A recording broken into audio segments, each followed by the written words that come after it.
Natagpo ang patay ang isang binatilyo matapos barilin sa loob mismo ng barangay hall sa Cabuyao, Laguna. Ang suspect, isang lasing na lalaking pinagnakawan umano ng binatilyo.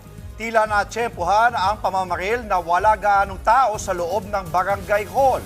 Nasa front line ng balitang yan, si Brian Basa.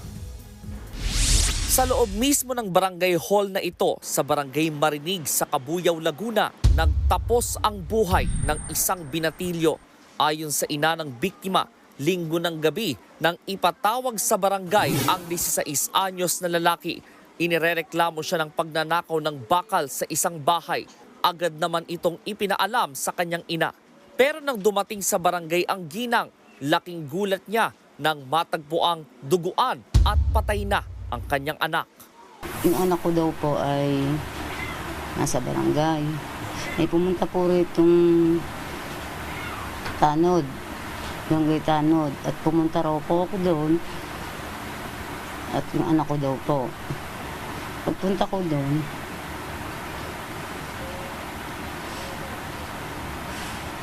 wala pong buhay ng anak ko. Doon po mismo pinatay sa barangay. Ayon sa investigasyon, binaril ang binatilyo ng isang 44 anyos na lalaking pinagnakawan niya di umano. Nakainom din daw ang suspect ng mamaril. Sabi ng kapitan ng barangay, wala raw masyadong tao nang mangyari ang krimen. Sunday po ng hapon at wala pong opisina ng barangay po noon. At talagang barangay Tanod lang po ang mga nandito. Kaya po hindi ganun po karami ang tao. Talagang maghihigpit na po kami ang unang-una po sa mga dito sa seguridad po ng ating barangay.